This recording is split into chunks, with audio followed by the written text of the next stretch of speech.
Video में लगा के, ठीक है।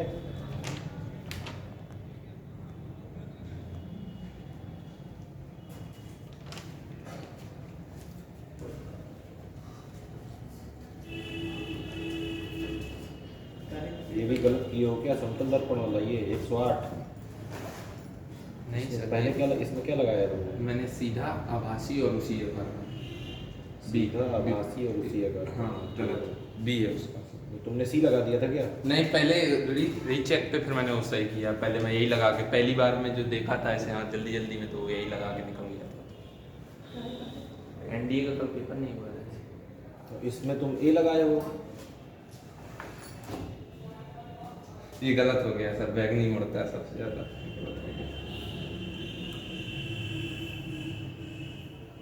ये भी इसमें घर्षण बल सही होगा। घर्षण और वो ये बाकी तीनों संरक्षी बल हैं।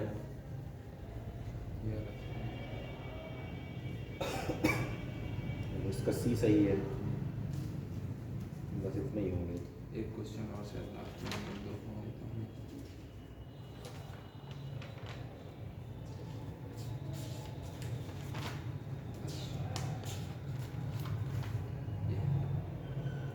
अच्छा ये वाला, ये सब पूरे हो गए। अच्छा हाँ।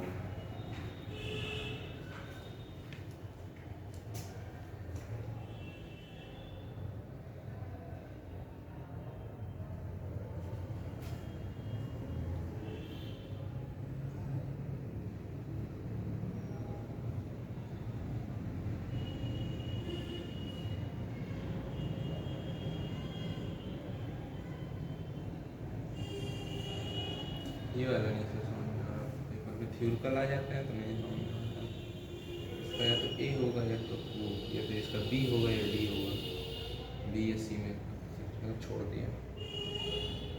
बी सही है। बी सही है। तो वृत्ताकार में सर एक समान गति से चल रही है तो वेग एक चेंज। समान गति से चल रही है। हाँ। तो देखो वेग सदिश राशि है, हाँ। उसके पास परिमाण भी है और क्या है, दिशा भी है। हाँ, हाँ। जब उसके पास दोनों होंगे तो कह रहा एक समान गति में चल रही है। एक समान गति में चलने का मतलब ये कि उसका परिमाण यानी कि चाल क्या हुआ, एक समान। Same। लेकिन अगर वृत्तीय गति में चलना है तो घूमना पड़ेगा, तो बार बार दिशा क्या करेगा अपनी, बदलेगा। जब दिशा बदलेगा तो वेग तो बदल ही जाएगा। ये वाला चाहिए 1/3 के ये वाला है। पैरेलल तो 1/3 हो जाएगा पैरेलल में। इससे परिपथ में r/3, ठीक है।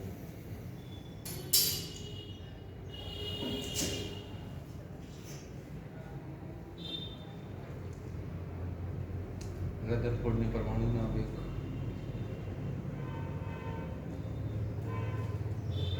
इसका तो ए है सर 25 सेंटीमीटर को मीटर में बदलेंगे 1/4, 4 से 4 कटेगा तब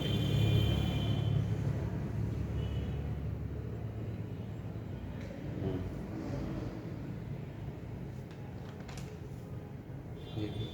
सर इसका जनित्र होगा ना, विद्युत धारा नापने के लिए धारा में मापी यूज करते हैं, तभी उत्पन्न करने के लिए जनरेटर का यूज होता है ना।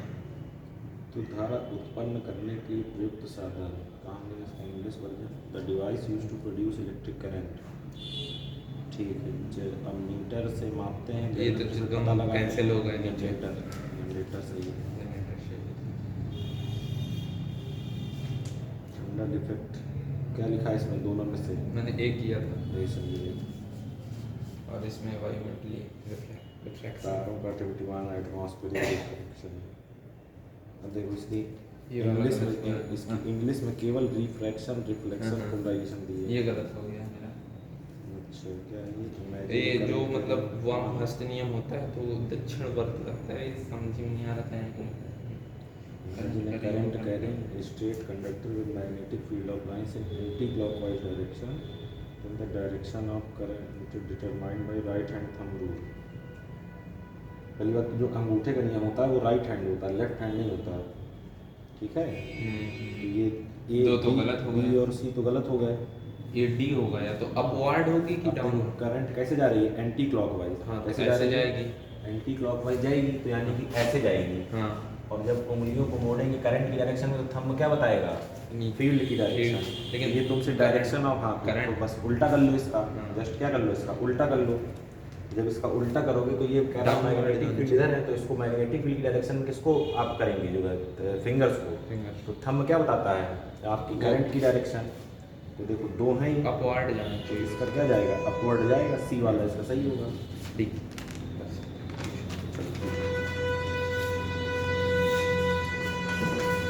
क्या नाम है जी तुम्हारा, मेरा नाम मनीष कुमार।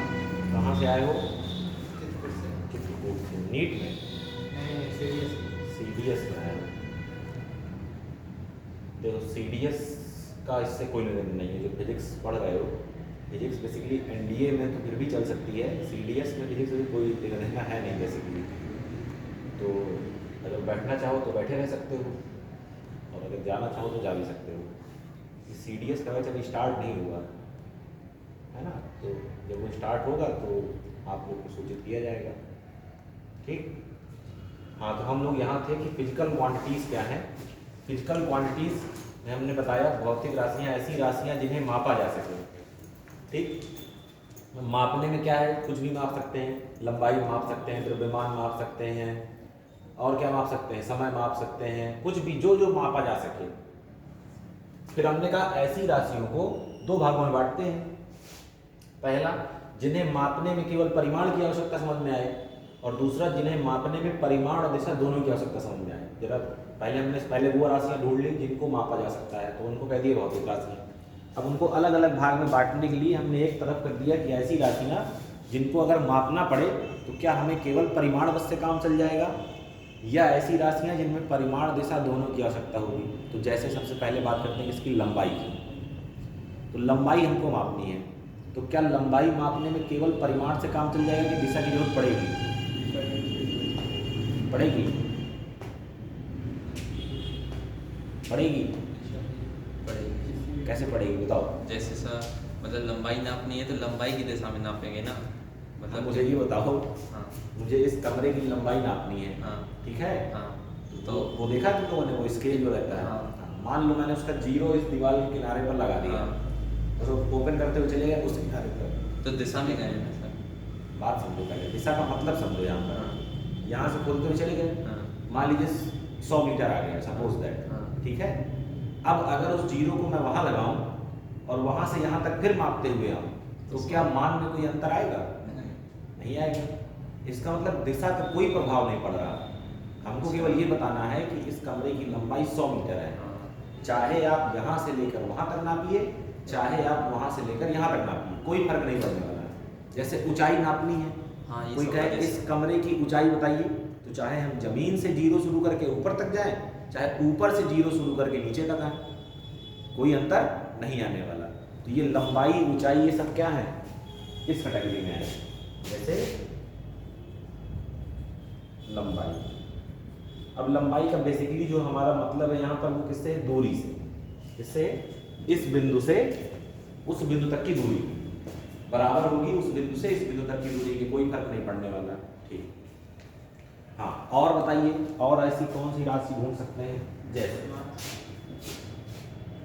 चाल, चाल की अगर बात करें, चाल वो है जब आप बाइक में या कार में या बस में चलते हैं तो जो मीटर बता रहा होता है उसको बोलते हैं इंस्टेंटेनियस स्पीड। क्या बोलते हैं? इंस्टेंटेनियस, तात्क्षणिक चाल। एकदम से। तात्क्षणिक का मतलब उसी क्षण पे, जैसे जिस क्षण आपने अपने मीटर को देखा उस क्षण आपकी गाड़ी की चाल वो है। अब मान लीजिए आप हाथ थोड़ा सा ऊपर नीचे करेंगे तो चाल क्या होती जाएगी, बदलती जाएगी। तो ऐसी चाल को बोलते हैं जो किसी एक फिक्स टाइम पे देखी जाए। जैसे चला रहे गाड़ी, अभी देखा अच्छा 40 पे, इसका मतलब गाड़ी किस में चल रही है, 40 में। हो सकता है दोबारा देखें तो 50 में चल रही हो। भाई हम लोग देख देख के थोड़ा ना चलाते हैं गाड़ी, तो सिचुएशन के हिसाब से हाथ मैनेज करता है ना अपने आप को कि कब तेज चलना है कब धीमे चलना है। अच्छा, अब जैसे मान लीजिए कि आपसे किसी ने कहा या आपने किसी से कहा कि मैं 40 किलोमीटर प्रति घंटे की चाल से गाड़ी चलाता हूँ, ठीक है? जैसे मान लो कि तुम अपने घर से स्कूल गए और तुमसे घर वालों ने पूछा कि आज कितने की स्पीड में बाइक चला के तुम गए, तुमने कहा मैं 40 की स्पीड में बाइक चला के गए, तो क्या घर वाले ये जानना चाहेंगे कि तुम अच्छा तुम बांदा के हो, तुम बाहर के हो, तुम भी बांदा में रह रहे हो, थोड़ा बहुत जानते होगे। थोड़ा सा मैं उदाहरण ले लूँगा यहाँ, जानता हूँ सर मैं। जानते हो, ठीक है। हाँ, वैसे मान लीजिए इंदिरा नगर जानते हैं सब लोग? जी सर, घोड़ा चौराहा से उससे हाँ, तुम भी जानते हो। इंदिरा नगर से इसी विद्यालय आ रहा है। अब यहाँ आने के दो रास्ते हैं, घोड़ा चौराहा तक आइए, उसके बाद वाया कालू कुआं और फिर यहाँ, और एक रास्ता सीधे नया वाला पुल चढ़ा दीजिए स्टेशन होते हुए सीधे इस वाली रोड से जो इधर से रोड आती है। तो अब आपको अपने घर से स्कूल बजरंग तक आना है। आपसे घर वाले पूछा कितनी तेज गाड़ी चला के गए, तुमने कहा 40 की स्पीड से। क्या इस बात से घर वालों को मतलब है कि तुम उस रास्ते से आए कि इस रास्ते से आए? तुम पहुंच गए, अब तुम कितनी तेज चलाए? अब मान लो तुमने बता दिया कि मैं 100 की स्पीड से चलाया, तो घर वाले ये नहीं पूछेंगे कि 100 की स्पीड से किस दिशा में चलाया, सीधे डंडा उठाएंगे, 100 की स्पीड से ही पड़ेगा। डंडा उठाएंगे और धुनाई क्या कर देंगे, शुरू कर देंगे। तो चाहे आप, अब जैसे मान लीजिए कि आप गाड़ी चला रहे हैं, आपके इस मीटर ने बताया कि 40 किलोमीटर प्रति घंटे से गाड़ी चल रही है। क्या आपका मीटर ये बता रहा है कि आप उत्तर दिशा में जा रहे हैं कि पूर्व दिशा में जा रहे हैं? वो केवल बता रहा है 40 में जा रहे हैं। तुम उतना एक्सीलरेटर लेके चलाओगे, चाहे सीधे चलाओ तो 40 बताएगा, तुम मोड़ दोगे, अगर स्पीड तुमने एक्सीलरेटर डाउन नहीं किया तो भी 40 बताएगा। मतलब दिशा बदलने से उसके मान में कोई परिवर्तन नहीं आने वाला। क्या हो गई, चाल भी कैसी कैटेगरी में चली गई, जिनमें केवल किसकी जरूरत है, परिमाण की। और बताइए कुछ एग्जाम्पल। हाँ, द्रव्यमान, वजन नापने वाली मशीन सबने देखी होगी, जो रख दो है कि नहीं? अब मान लीजिए आपको खड़ा कर दिया जाए आपका वजन नापने के लिए, आप खड़े हुए, मान लीजिए 50-60 जो भी उसने बताया। अब अगर आपको क्या सर के बल खड़ा करेंगे तो आपका द्रव्यमान बदल जाएगा क्या? अगर आप खड़े हो गए उसमें खोपड़ी की वजह से, कुछ लोग जो एक्सरसाइज करते हैं वो खड़े हो जाते हैं, तो द्रव्यमान तो तब भी उतना ही बताएगा। यानी कि चाहे सीधे सीधे खड़े हो, चाहे उल्टा खड़े हो, चाहे पलथी मार के उसमें बैठ जाए, कोई फर्क नहीं पड़ने वाला। तो जितना है उतना वो बताएगा। तो द्रव्यमान भी ऐसी एक राशि हो चुकी है जिसको मापने में केवल उनको मान की जरूरत है। ठीक है, मान का मतलब 40 से 50 है, 30 है, 20 है, जो भी है। अब जरा चलते हैं ऐसी राशियों की तरफ जिनमें दिशा का महत्व पड़े। तो पहली ऐसी राशि आपको मिलेगी विस्थापन। क्या मिलेगी? विस्थापन। विस्थापन को अगर मापना है तो दिशा का ध्यान रखना पड़ेगा, क्योंकि डायरेक्शन बदलने पर आपके मान बदल जाएंगे। ठीक है, कैसे? जैसे इधर समझिए एग्जाम्पल से एक आदमी है, ए पर खड़ा है, डायरेक्शन हम लोग जानते हैं ना, ये क्या होता है, नॉर्थ, ये ईस्ट, ये साउथ और ये वेस्ट। ये 4 मीटर ये चला ईस्ट डायरेक्शन में। ठीक है, इसने यहाँ पर होकर चाय पिया, इस पॉइंट का नाम दे दिया बी। ठीक, फिर ये बी से सी फिर इसी डायरेक्शन में चला 3 मीटर। कितना चला? 3 मीटर। डिस्प्लेसमेंट जानते हैं ना सब लोग? जी। The shortest distance between initial and final point, प्रारंभिक और अंतिम बिंदु के बीच की न्यूनतम दूरी। कौन सी दूरी? न्यूनतम दूरी। तो ये ए से सी तक गया। ठीक है, ए से बी गया, यहाँ पर चाय पिया, फिर 3 मीटर गया आगे सी। तो इसका विस्थापन कितना है? 7 है। 4 और 3 7, क्योंकि ये सीधे ही जा रहा है तो विस्थापन कितना है? 7। अब मान लो कि चाय पीने के बाद ये कहता है कि मैं यहाँ नहीं जाऊँगा, मैं 3 मीटर यहाँ चला जाऊँगा। कहाँ चला जाऊँगा? यहाँ। और ये बिंदु डी पर पहुँचता। अब इसका विस्थापन आप कैसे निकालते? विस्थापन क्या है? देखिए ध्यान समझिएगा, प्रारंभिक अंतिम बिंदु के बीच की न्यूनतम दूरी। जब भी आपको न्यूनतम दूरी चाहिए हो तो आपको हमेशा सरल रेखा में चलना पड़ेगा, सीधी रेखा। तो यहाँ से यहाँ तक सीधा विस्थापन निकालने का तरीका है। अब देखिए ये कोण 90 है, पाइथागोरस प्रमेय लगाएंगे तो ये 5 आ जाएगा। दिशा बदली, मान बदल गया, चला वो उतना ही, 4 चला, फिर वहाँ 3 चला, और एक बार 4 चला और 3 यहाँ चला, कुल उसने 7 ही चला, लेकिन विस्थापन का मान बदल गया। विस्थापन का मान इस बात पर निर्भर कर रहा है कि किस दिशा में चल रहा है। अगर उसने अपनी दिशाएं बदली तो उसके मान क्या होंगे? बदलेंगे। तो विस्थापन एक ऐसी भौतिक राशि है जिसको मापने में परिमाण दिशा दोनों का ध्यान देना पड़ेगा। ठीक है, हाँ। और चलिए फिर आएगा वेग। वेग का मतलब ही यही है कि चाल प्लस दिशा। जब किसी की चाल बताने के साथ साथ उसकी दिशा भी बता दी जाए, चाल बताने के साथ साथ उसकी दिशा भी बता दी जाए तो वो क्या बन जाता है? वेग। जैसे आपने कहा कि मैं 40 किलोमीटर प्रति घंटे की चाल से उत्तर दिशा में जा रहा हूँ, तो वो क्या हो गया? वेग हो गया। और अगर आपने केवल ये कहा कि मैं 40 किलोमीटर प्रति घंटे की रफ्तार से जा रहा हूँ, तो वो क्या है? केवल चाल। क्लियर है? अच्छा, अब सीधी सी बात है कि अगर आपकी दिशा बदलेगी तो आपका वेग बदल जाएगा। भाई 40 किलोमीटर से उत्तर जा रहे हैं, एक अलग बात हो गई, 40 किलोमीटर से दक्षिण जा रहे हैं तो अलग बात हो गई, दोनों चीज़ों को देखना है। तो यानी कि जो वेग एक ऐसी भौतिक राशि है जिसमें दिशा का महत्व है। अगर आपकी दिशा बदलेगी तो वेग क्या हो जाएगा, बदल जाएगा। जैसे इसके पेपर में क्वेश्चन आया हुआ था कि एक समान चाल से वृत्तीय गति हो रही है, कोई कण वृत्तीय गति कर रहा है, कार है कोई, तो क्या पूछा था उसमें कि जैसे क्या चेंज होगा कार जब क्या बदलेगा उसमें। हाँ, वेग, लेकिन सीधी सी बात है, चाल। ये वृत्तीय गति करना है तो ऐसे घूमना पड़ेगा, है कि नहीं। अब एक समान चाल का मतलब उसकी जो चाल है वो फिक्स हो गई, ठीक है। अब मान लीजिए कोई कण यहाँ है, अब यहाँ देखिए वृत्तीय गति करते हुए कण का जो वेग होता है वो हमेशा स्पर्श रेखा में होता है। कहाँ होता है, स्पर्श रेखा में। तो जब वो कार यहाँ रही होगी तो उसका वेग यहाँ रहा होगा, जैसे ही वो कार यहाँ पहुंची होगी उसका वेग यहाँ हो गया होगा। देखिए दिशा क्या हो गई, बदल गई। चाल नहीं बदल रही, केवल क्या बदल रही है, दिशा। तो दिशा के बदलने से क्या बदल जाएगा, वेग वेग। बदल जाएगा। क्या बदल जाएगा, वेग। जब हम लोग वृत्तीय गति तो मान लीजिए काफ़ी हद तक हो चुकी है, लेकिन अगर दोबारा पढ़ेंगे तो उसमें जानेंगे। जैसे अभी पढ़ेंगे एक राशि त्वरण, जानते सब लोग होंगे, वेग परिवर्तन की दर। मतलब जब वेग परिवर्तित होता है तो त्वरण आता है। तो वेग परिवर्तित दो वजह से हो सकता है, चाल परिवर्तन की वजह से भी और दिशा परिवर्तन की वजह से भी। इसलिए जब वृत्तीय गति होती है तो दो त्वरण होते हैं हमेशा, एक स्पर्श रेखीय त्वरण और एक अभिकेंद्रीय त्वरण, सेंट्रीपिटल एक्सेलरेशन और टेंजेंशियल एक्सेलरेशन। सेंट्रीपिटल एक्सेलरेशन किस लिए आता है, दिशा बदलने से, और टेंजेंशियल एक्सेलरेशन क्या आता है, चाल बदलने से, यानी कि परिमाण बदलने से। खैर जब पढ़ेंगे तब देखिए। वेग के बाद नंबर आता है किसका, त्वरण का। अब देखो सीधी सी बात है, त्वरण है क्या, वेग परिवर्तन की दर। तो जब वेग दिशा पर निर्भर कर रहा है तो त्वरण भी किस पर निर्भर करेगा, दिशा पर। फिर एक राशि है इंपॉर्टेंट, वो है बल। क्या है वो, बल।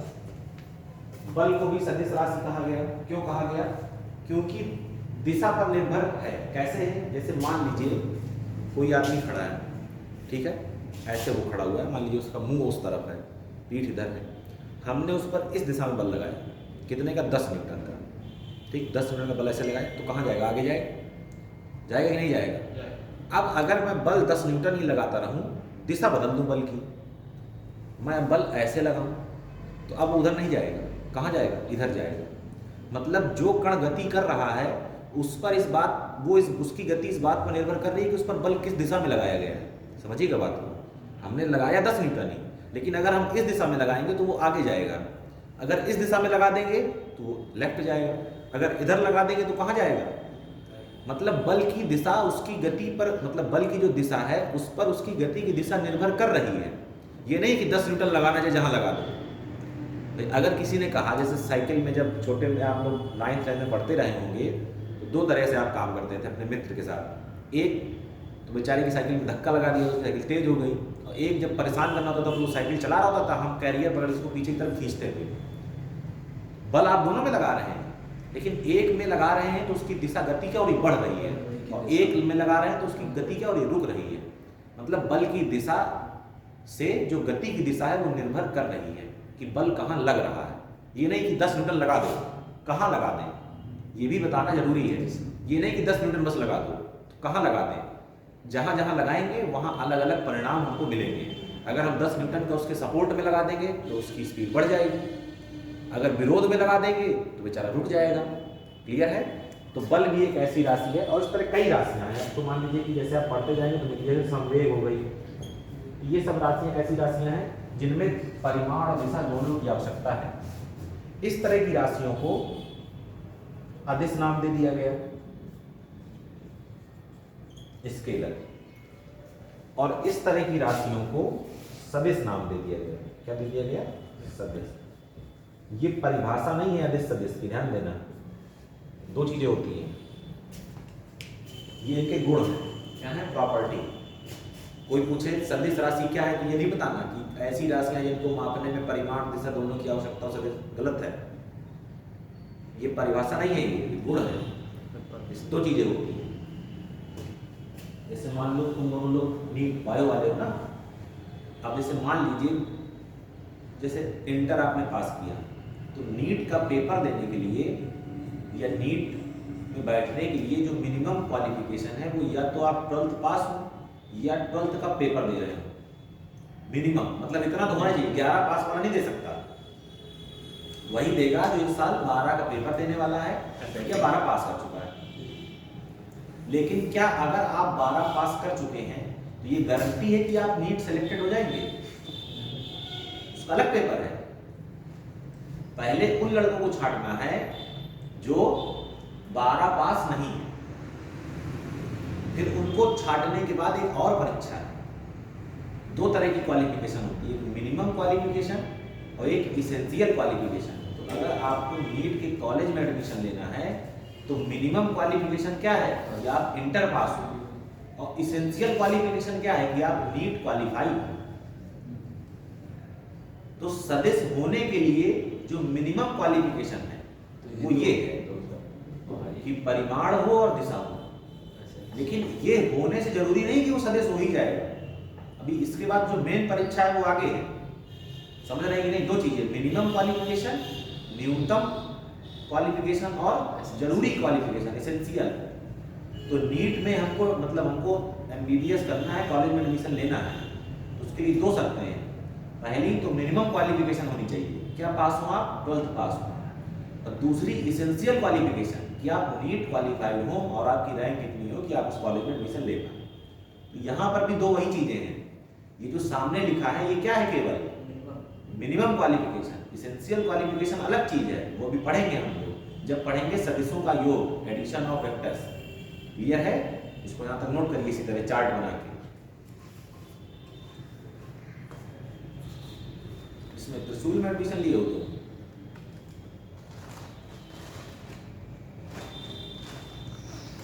तो तुम इलाहाबाद वाली में क्यों नहीं ज्वाइन कर ले रहे हो जी? इलाहाबाद में तो विदे चलती है।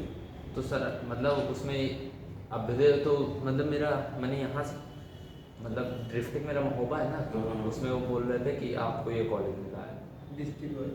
हाँ डिस्ट्रिक्ट वाइज। तुम इलाहाबाद वाले में गए थे? मैं नहीं गया, प्रयागराज मंडल का अलग चलता है वहाँ पे। हाँ, तो उनसे जाके एक बार बात करना है कि अरे सर पढ़ लेने दे, जो है हम यहाँ रह रहे हैं तो क्या करेंगे, वहाँ तो जाके क्लास करेंगे। हो जाएगा, देखेंगे।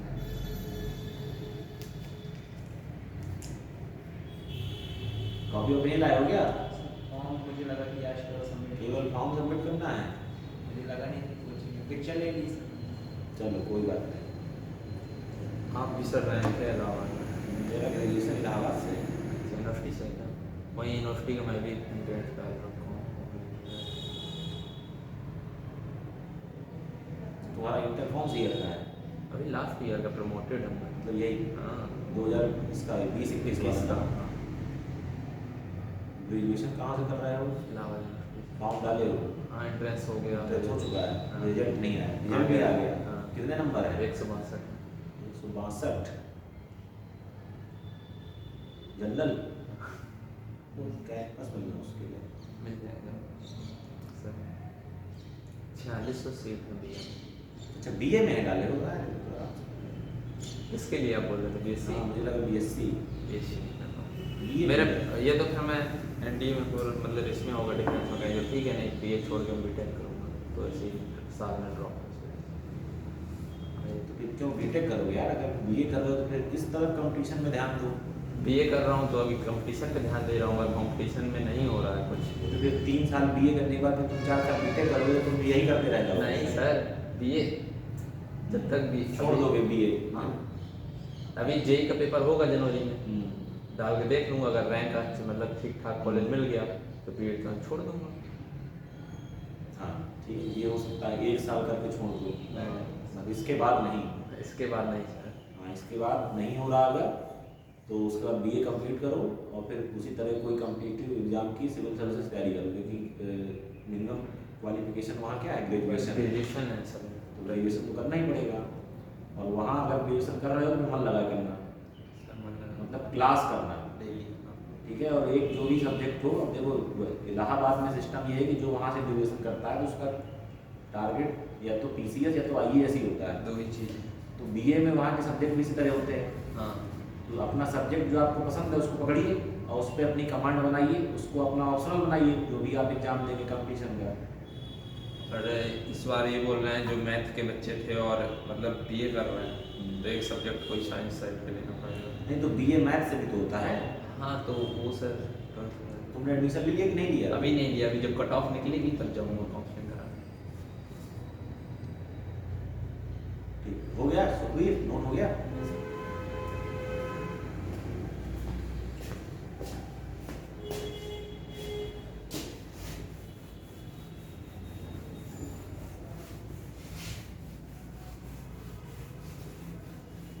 करंट सर स्केलर होगी ना, क्या स्केलर होगी ना करंट। करंट के लिए ही तो ये सब पूरा नाटक किया जा रहा है। अभी करंट का अगर- चलेगा तो अगर करंट ना होती, फिर अगर करंट ना होती तो फिर यही मिनिमम क्वालिफिकेशन थी, यही एसेंशियल क्वालिफिकेशन थी। केवल करंट के लिए ही तो ये पूरा रायता फैलाया जा रहा है। समझ रहे हो कि नहीं? अब कुछ लोग पढ़ा देते हैं, नहीं अभी तक सर अब क्या पढ़ा, इसके अब आगे नहीं नहीं पढ़ा, देखो वो लोग क्या पढ़ा देते हैं, वो लोग ये पढ़ा देते हैं, वो ये नहीं कहते कि करंट वेक्टर, करंट को वेक्टर कोई नहीं कहता। टीचर ये पढ़ा देते हैं कि ऐसी राशियां जिनके पास परिमाण दिशा दोनों सदिश राशियां हैं, बस इसमें अपवाद है धारा। देखो फिजिक्स में अपवाद कुछ नहीं होता, कॉन्सेप्ट अगर आपका सही है तो अपवाद कुछ नहीं है, तो करंट अपवाद नहीं है। इसी को ढंग से समझने के लिए हमने दो भागों में बांटा, ये मिनिमम क्वालिफिकेशन और करंट जो है मिनिमम क्वालिफिकेशन तो रखती है, इसेंशियल क्वालिफिकेशन नहीं रखती, इसलिए वेक्टर की रेस से क्या हो जाती है, बाहर हो जाती है। उसके पास दिशा और परिमाण दोनों है, मतलब मिनिमम क्वालिफिकेशन है, वो 12th पास है, नीट क्वालिफाई नहीं हो पा रही, ठीक है ना, इसलिए वो क्या है, वेक्टर नहीं है। और वो स्केलर भी नहीं है, क्योंकि स्केलर के पास केवल परिमाण है, वो परिमाण दिशा दोनों लिए है, ठीक है ना। बीच में लटक गई बेचारी। अब देखिए सदिशों को निरूपित कैसे करते हैं। अब हमको अदिश नहीं पढ़ना, क्या पढ़ना है, केवल सदिश, सदिशों का निरूपण। देखो कई तरीके हैं, जैसे आप चाहें तो किसी के ऊपर तीर लगा दें तो वो क्या बन जाएगा, सदिश, या केवल तीर ना लगा के ये लाइन खींच दे। मैथ में इसको क्या बोलते हैं, बार, लेकिन फिजिक्स में क्या चलता है, वेक्टर। या किताबें जो इस्तेमाल करती हैं कि किसी अल्फाबेट को क्या कर दिया, डार्क कर दिया, तो डार्क का मतलब वो क्या हो गया, वेक्टर। लेकिन ये डार्क आप कर नहीं सकते, इन दोनों में से कोई एक पकड़ लीजिए, या तो क्या लगा दीजिए तीर, और या क्या लगा दीजिए, केवल बार लगा दीजिए। ठीक, तुमने बायो क्लास की कि नहीं की, उसमें बैठे रहे हो, कॉपी में तो था नहीं। ये क्या हो गया, सदिशों का निरूपण।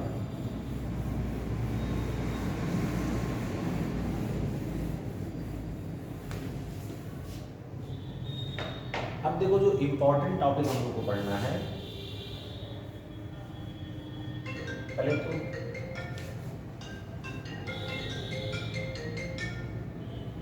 हेलो, नमस्ते बाबा, हाँ बोलो,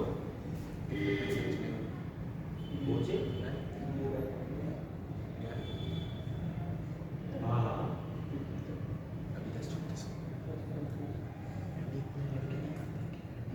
कौन बोल रहे हो, फिर से बताओ।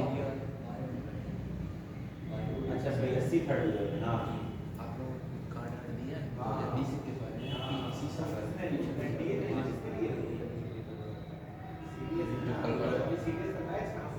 हाँ तो आप तो अभी आप पहले थे, मैं भी पहले का भी निकल गया था, इस बार का भी निकल गया है, तो मैं आता नहीं हूँ, सिर्फ फॉर्म सबमिट करने आया था।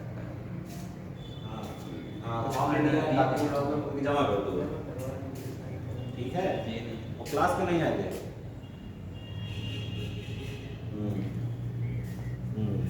हाँ तो डॉक्यूमेंट जमा करो। यहाँ जो है बताओ, लोग जो है वो नहीं है, जो है कमी नहीं है, सीडीएस के बच्चों को जो है नीट की क्लास में बैठा रहे हैं।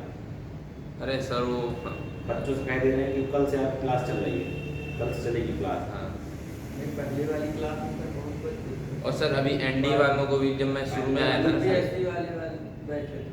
सर एनडीए का जब मैं आया था शुरू में अप्रैल पे, तो सिर्फ एक लड़का था, दो, और उनको भी उस पे जे नीट पे बैठा तो रहा। एनडीए का तो मैं ये समझ सकता हूँ कि ठीक है चलो, फिजिक्स तुम लोग को थोड़ी बहुत पढ़नी है, हाँ, इस तरह मैच इनकी कर तरह जाएगी। इनकी तरह नहीं पढ़नी, मतलब हल्की फुल्की। हाँ, मैच कर जाएगी। ऊपर ऊपर थोड़ा बहुत पढ़ लिया, केमिस्ट्री भी ऊपर ऊपर की पढ़ ली, बायो तो ठीक है, तुम लोग बैठे हो तो कम से कम चलो समझ रहे हो। हाँ सीडीएस वाले को मतलब ही नहीं इन सब चीजों से। जीएस और इंग्लिश से मतलब उसको जो है पूरी जो उसका मतलब देखो एनडीए या सीडीएस यूपीएससी कराती है, जीएस तो जैसे दो एग्जाम है, पीसीएस और एक आईएएस, तो एनडीए मतलब पीसीएस, तो सीडीएस मतलब आईएएस, समझ रहे हो कि नहीं? 12th के तो बाद सीडीएस का पूरा अलग सिस्टम है, उसके लिए मिनिमम क्वालिफिकेशन ग्रेजुएशन है ना, ग्रेजुएशन के बाद तो कितना अंतर है? Yes. आप लोग जो स्टूडेंट हैं वो चीज पढ़ रहे हैं 12th जिसकी में। मिनिमम क्वालिफिकेशन 12th है, और आपके साथ उस लड़के को कैसे बैठा दिया जाएगा जिसकी मिनिमम क्वालिफिकेशन ग्रेजुएशन है, जो ग्रेजुएट है ऑलरेडी? सीधी सी बात है, अलग चीज हो गई है कि नहीं? वो बीए किए होगा या बीएससी भी किए होगा, लेकिन वो ज्यादातर बीए किए होगा। जिसको सीडीएस पे करना है वो कहाँ जाएगा? बीए पे जाएगा, कि मैं अपना जो है वही वाले सब्जेक्ट, जनरल स्टडीज के सब्जेक्ट पढ़ता रहूँ। जीएस और अब इंग्लिश का उसको ही आपके साथ कैसे बैठाया जा सकता है? अब पता नहीं क्या है यहाँ का, कह दो तो जो है फिर अभी सब बिल्कुल वो हो जाएंगे, अरे सर आप जो है ठीक है, अब आप बताइए कहाँ 4-4 क्लासें चलाएंगे, ये है वो है, खेला कर रहे बिना हैं। मतलब के काम करते हैं। सबसे अच्छी सर बनारस मंडल पे चलते हैं, सबसे चलती मेरठ, बनारस की बढ़िया चलती है। बनारस भी अच्छी है, देखो अब देखिए जरा देख लीजिए सदस्यों के प्रकार, टाइप्स ऑफ वेक्टर।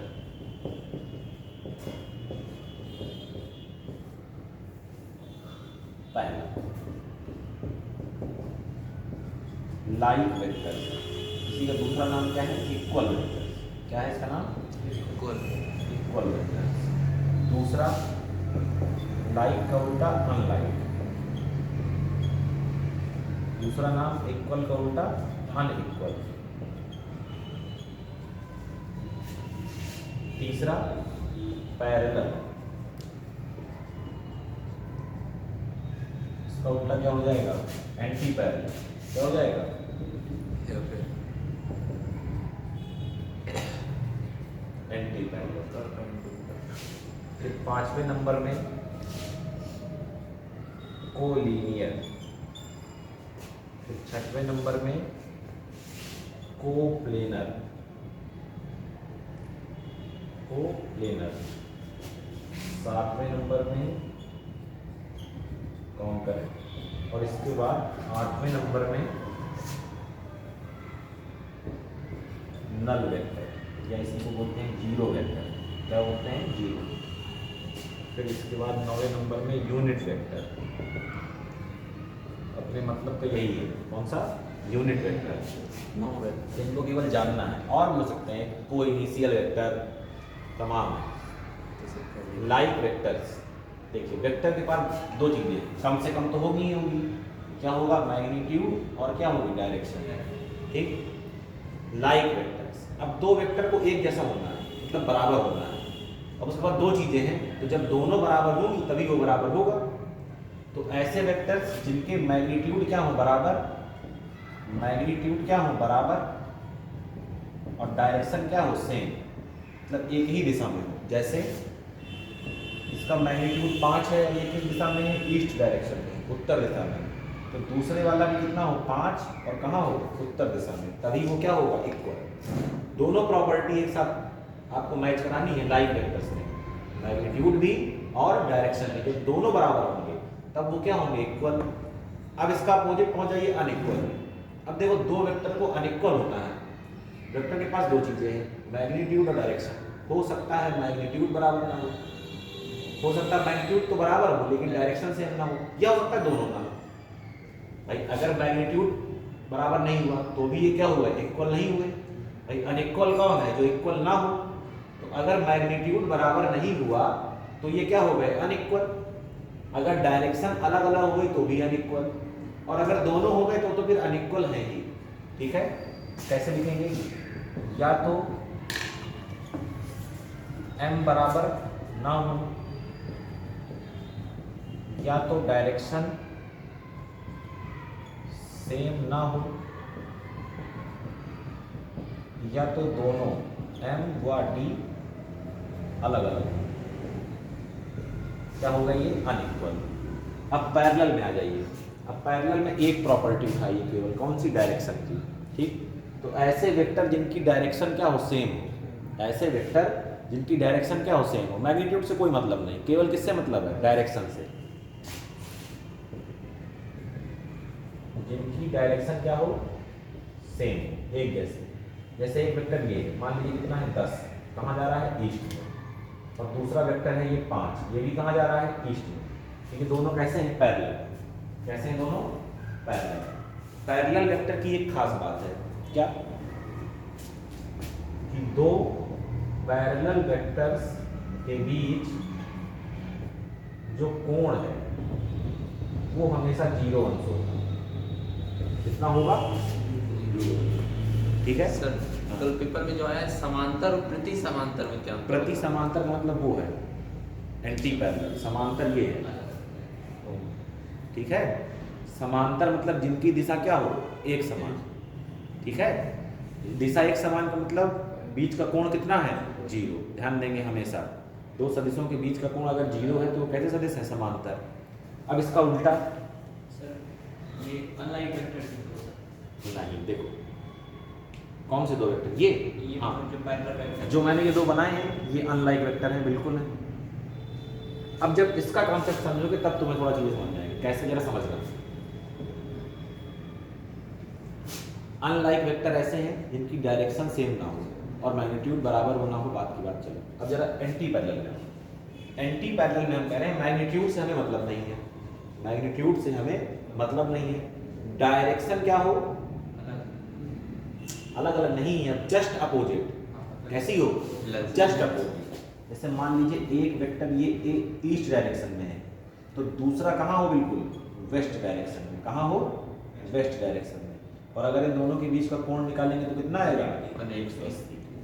जरा ध्यान से देखिए, अगर दो वेक्टर इस तरह हैं, जैसे एक इधर हो एक इधर हो, तो ये अनइक्वल तो हैं लेकिन ये एंटी पैरेलल नहीं है। अनइक्वल क्यों है, क्योंकि डायरेक्शन अलग अलग है। लेकिन एंटी पैरेलल नहीं है, एंटी पैरेलल होने के लिए डायरेक्शन जस्ट अपोजिट होनी चाहिए। तो आप क्या कह सकते हैं, every anti parallel vector is unlike vector या अनइक्वल वेक्टर। मतलब अगर वो वेक्टर एंटी पैरेलल है तो अनइक्वल या अनलाइक तो होगा ही होगा, क्योंकि डायरेक्शन तो अलग हो गई ना। लेकिन अगर कोई वेक्टर अनलाइक वेक्टर है तो जरूरी नहीं है कि वो एंटी पैरेलल हो, क्योंकि अनलाइक का मतलब तो ये कि डायरेक्शन कुछ भी हो अलग अलग, लेकिन वहां पर कंडीशन क्या है कि डायरेक्शन जस्ट अपोजिट होनी चाहिए। कैसी होनी चाहिए, जस्ट अपोजिट, ठीक है।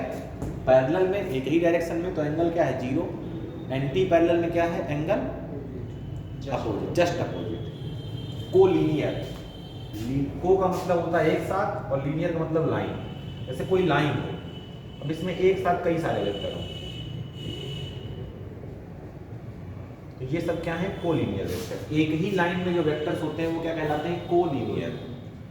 इसी तरह क्या है, कोप्लेनर, को मतलब साथ साथ और प्लेन। अब देखिए प्लेन क्या है,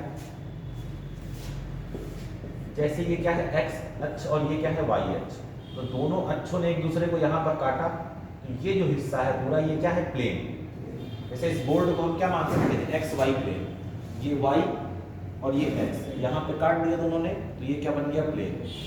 अब इस प्लेन में जितने भी वेक्टर तुम बना पाओ, कहने का मतलब इस बोर्ड में तुम जितने भी वेक्टर बना ले जाओ वो सब वेक्टर क्या होंगे, कोप्लेनर, मतलब एक ही प्लेन में। अगर हम उस वेक्टर को बना पा रहे हैं यहाँ तो इसका मतलब वो किस में है, एक्स वाई प्लेन में है।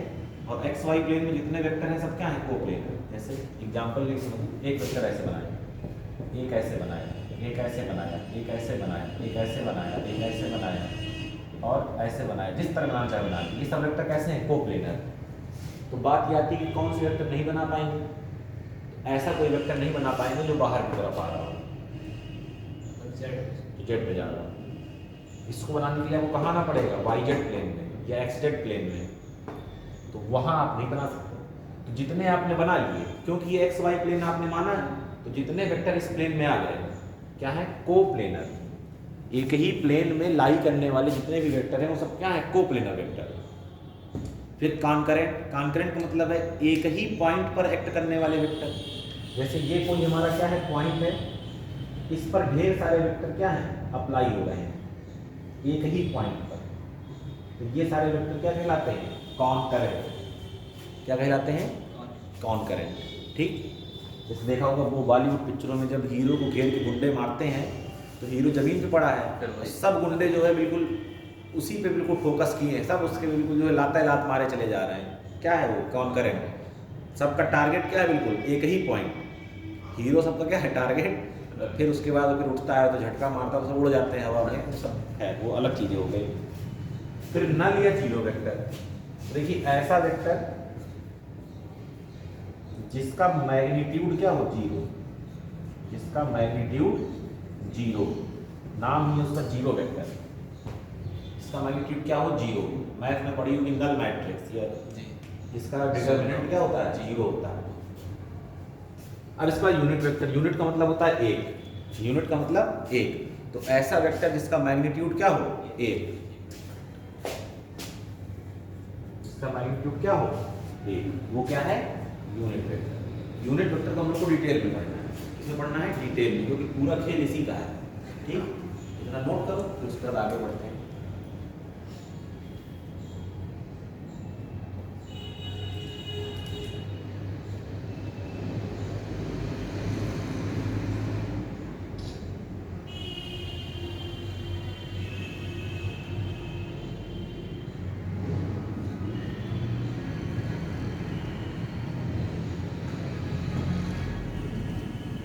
जो सर अनलाइक वेक्टर्स हैं जो अनलाइक, हाँ, तो उनमें या तो m बराबर ना हो, मतलब जब m बराबर ना हो d सेम हो तो वो ये कहेंगे अनलाइक। एम बराबर नॉट, हाँ बिल्कुल अनलाइक, वो पैरेलल वेक्टर्स भी तो हो सकते हैं, बिल्कुल हो सकते हैं, मतलब कह सकते हैं वही पैरेलल वेक्टर्स। अगर डायरेक्शन बिल्कुल सेम है, ठीक है ना।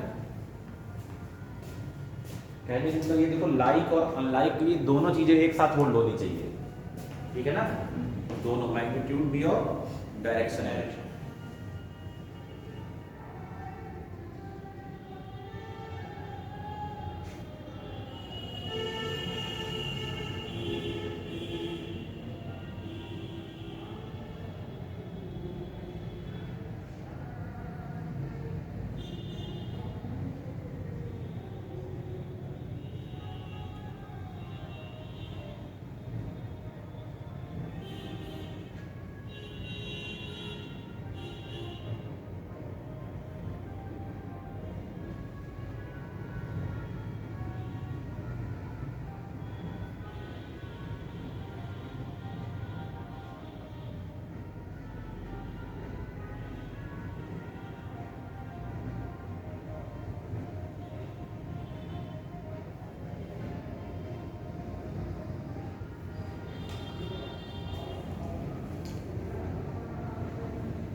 गया क्या लिखा 6 वाले में? कोप्लेनर समतलीय समतलीय सदिश कोलिनियर समरेखीय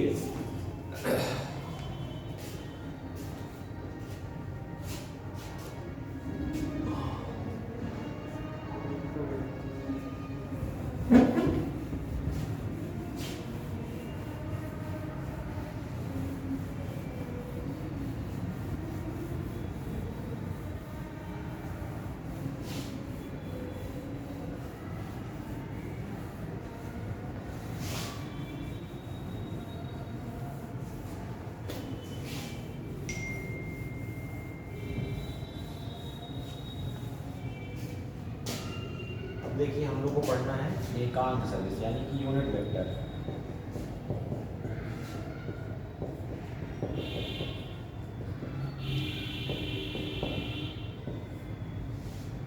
तो अभी इसके बारे में क्या जाना हमने, ऐसा सदिश इसका परिमाण क्या हो a पॉइंट। अब देखो सदिश के पास दो चीजें थी,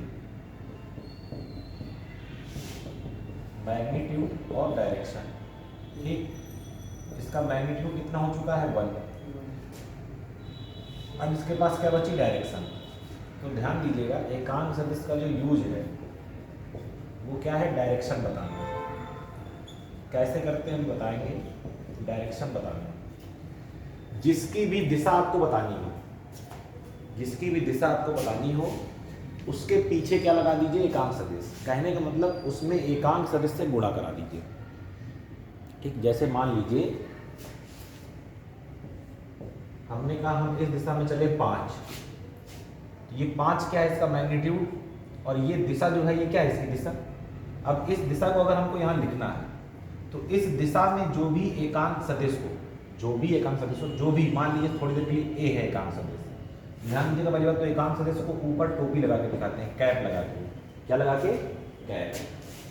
इसको पढ़ते हैं ए कैप। जब भी कैप हो तो इसका मतलब क्या है, वो यूनिट वेक्टर। तो सपोज दैट मैंने इसके पीछे ए कैप से गुणा करा दिया। मुझे क्या चाहिए थी, इसकी दिशा। तो मैंने इस दिशा में कोई एकांक सदिश होगा, मान लिया क्या है ए कैप, उससे गुणा कराया, तो ये मुझे मिला एक वेक्टर। क्या मिला, एक वेक्टर 5 ए कैप। इसका मैग्नीट्यूड क्या है 5 और इसकी डायरेक्शन क्या है, दिशा क्या है, ए कैप। अब सबसे इंपॉर्टेंट बात ये है कि दिशा तो हर सदिश के पास है, दिशा तो हर सदिश के पास है।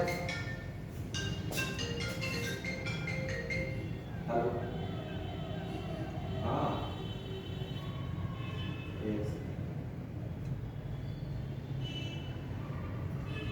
1805।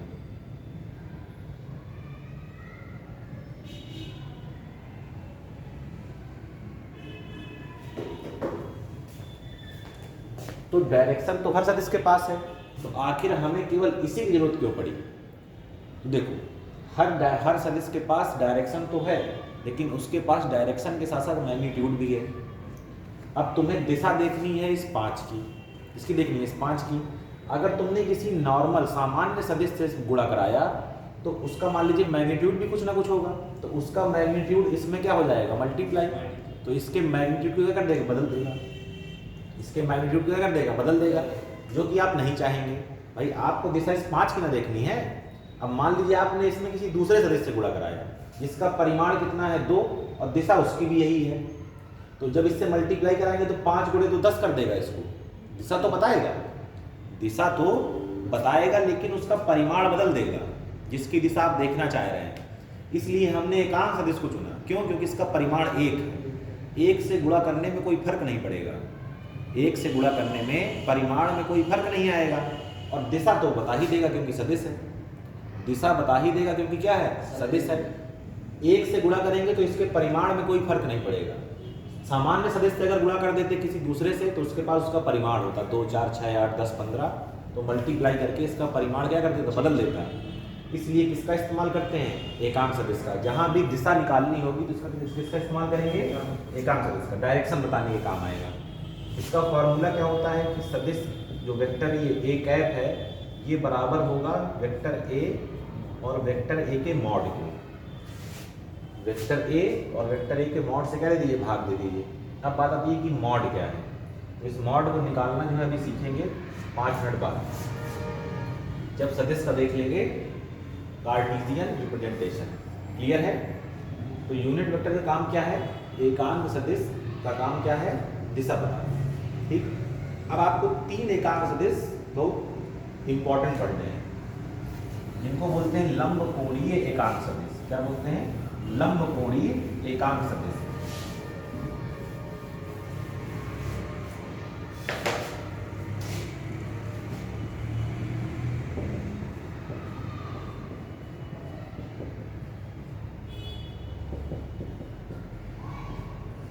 ऑर्थोगोनल यूनिट वेक्टर 3 होते हैं। ऑर्थोगोनल मतलब परस्पर लंबवत। ठीक, ये आपकी x अक्ष हो गई, ये y अक्ष हो गई, और z कहाँ होगी? बाहर। तो बाहर बना नहीं पाएंगे तो यहाँ बना दिया, बाहर बना तो पाएंगे नहीं। z कहाँ होनी चाहिए थी? ऐसे बाहर की तरफ। ये x, ये y और z ऐसे बाहर, तो इसको यहाँ बना दिया। तो x अक्ष की दिशा बताने वाला, या x दिशा में कैसे बताएंगे किसी को कि ये x दिशा है, उसके लिए हमको किसी जरूरत पड़ेगी एकांक सदिश की। भाई दिशा बताने का काम किसका है? एकांक सदिश का। हमको बतानी है x की दिशा, तो इसके लिए हम इस्तेमाल करते हैं आई कैप। इसका इस्तेमाल करते हैं आई कैप का, इसके लिए जे कैप का, और इसके लिए के कैप का। ठीक, यूज क्यों कर रहे हैं? ताकि गुणा करें तो परिमाण ना बदले। ठीक है, जैसे क्या लिखेंगे यहाँ? आई कैप क्या है? x की दिशा में एकांक सदिश। जे क्या है? y की दिशा में एकांक सदिश। के क्या है? z की दिशा में एकांक सदिश। जहां भी आई कैप मिल जाएगा मतलब समझ जाएंगे किस दिशा की बात हो रही है? x दिशा की। जहां भी जे कैप मिलेगा इसका मतलब क्या है? y दिशा। जैसे कहीं लिखा हो इस पर 5 आई कैप, मतलब 5 चलना है कहाँ? आई मतलब x में। अब जैसे आपने मैथ में पढ़ा होगा पहले कि बिंदु जैसे कोई 2,3 है, जिसके निर्देशांक कितने हैं? एक बिंदु है जिसके निर्देशांक 2,3 है, इसको ढूंढिए। तो आप तुरंत पहुंचते थे, x अक्ष बनाते थे, y अक्ष, और कहते थे अच्छा ये मूल बिंदु होगा, x में कितना जाना है? 2, तो 1 2, और y में कितना जाना है? 3, तो 3 यहाँ। अच्छा, आप कहते थे ये जो बिंदु आप बात कर रहे हैं 2,3, ये कहाँ है? यहाँ। ठीक, अब इस बिंदु तक पहुंचने के लिए हम सदिश का यूज करेंगे। ठीक, तो वहां पर जो सदिश यूज होगा उसको कहते हैं स्थिति सदिश। क्या कहते हैं? स्थिति। नाम ही से क्लियर है, जो क्या बताए? स्थिति। इंग्लिश में पोजीशन वेक्टर। क्या बोलते हैं? Position vector. ऐसा सदिश जो क्या बताए? स्थिति बताए। ठीक, और स्थिति बताने वाले सदिश को हम दिखाते हैं R से, और इसका जो सूत्र होता है वो होता है x आई कैप, y जे कैप और z के कैप। ठीक, जैसे कोई बिंदु है P जिसके निर्देशांक हैं x, y, z, तो उसकी स्थिति क्या होगी? ये भाई निर्देशांक कैसे ढूंढते हैं आप? अच्छा, x में इतना चलना है, तो इसने लिख दिया इस तरह। ये भी यही है, क्या बता रहा है कि भैया आई कैप का मतलब x दिशा में, दिशा हो गई। परिमाण कितना है? x, मतलब x में कितना जाना है? स्मॉल x, y में कितना जाना है? स्मॉल y, और z के में कितना जाना है? यानी कि z में कितना जाना है? Small z। जैसे यही लिखा होता आपके पास कोई सदिश दिया होता 2 आई कैप और 3 जे कैप, इसका मतलब आई कैप यानी कि x में कितना जाना है? 2, तो 2 चले गए। ठीक, y में कितना जाना है? 3, तो 3 चले गए। तो देखा ये बिंदु मिला। अब मूल बिंदु से इस बिंदु को मिला दीजिए, मूल बिंदु से इस बिंदु को मिला दीजिए, तो यहां से जो सदिश मिलेगा वो क्या है? ये जो सदिश है ये क्या है? पोजीशन वेक्टर, स्थिति सदिश। क्या बता रहा है? स्थिति कितनी है? 2 आई कैप और 3 जे कैप, यानी कि आई कैप यानी कि x में कितना जाना है? 2, और इसमें y में कितना जाना है? 3। x में कितना चले गए? 2, और y में कितना चले गए? 3। क्या मिला? Position vector A। क्लियर है? तो अभी तक जो काम हम लोग किसमें करते थे निर्देशांक में, अब वो किसमें करेंगे सदिश। क्लियर है? तो आई कैप जे कैप और के कैप क्या है? एक्स वाई और जेड दिशा में एकांक सदिश। ठीक है, अब यहीं से आप लोग जानेंगे क्या कि किसी सदिश का परिमाण कैसे निकालें। सदिश का परिमाण, जैसे कोई सदिश दिया है इस तरह A x i cap A y j cap A z के, इसका मतलब समझिएगा जरा। ये दिया है आई कैप के साथ जो लिखा है वो कहाँ का है? एक्स का। जे कैप के साथ जो लिखा है वो कहाँ का है? वाई का। के कैप के साथ जो लिखा है वो कहाँ का है? जेड का। तो अगर इस सदिश ए का परिमाण निकालना हो तो इसके दो तरीके हैं लिखने के, या तो वेक्टर ए लिख के मॉड लगा दीजिए, या इसके ऊपर से तीर हटा दीजिए। क्या हटा दीजिए? तीर। आई का जो गुणांक हो उसका वर्ग कर दीजिए, जो जे का गुणांक हो उसका वर्ग, और जो के का गुणांक हो उसका वर्ग अंडर रूट में क्या कर दीजिए? बंद कर दीजिए। आई के गुणांक का वर्ग प्लस जे के गुणांक का वर्ग प्लस के गुणांक का वर्ग। जैसे सदिश लिखा होता 2i cap plus 3j cap plus 4k cap, तो इसका परिमाण कैसे निकालते हैं? अंडर रूट आई का गुणांक 2 का वर्ग प्लस 3 का वर्ग और प्लस 4 का वर्ग। अगर जेड कहीं नहीं मिलेगा तो फिर इन दोनों बस के लिए कर लेंगे। क्लियर है? नोट कर लो।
हो गया सुखबीर?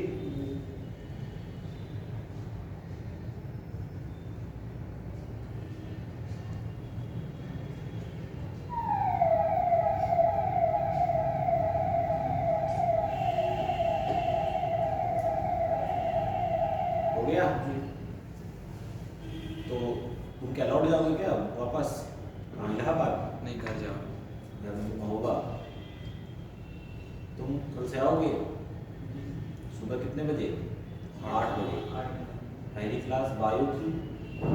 अभी वो एनडी वालों को भी बायो की होती होगी, है ना?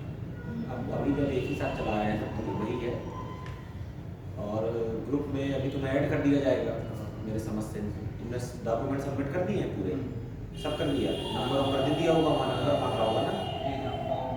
आप तो उस जो जैसे ग्रुप वो वाला बनाया तो ग्रुप में तुम लोग ऐड किया जाएगा। उस ग्रुप में जो है हर हफ्ते का शेड्यूल आ जाता है। उस मतलब इस समय ये क्लास है, इस समय ये क्लास है, ये पढ़ाएंगे और ये टॉपिक है। ठीक है? तो उसमें तुम लोग क्या होते रहोगे? अपडेट होते रहोगे कि किस तरह से आगे काम करना है। ग्रुप में सर व्हाट्सएप नंबर देना। व्हाट्सएप में दिया क्या तुमने? जो नंबर दिए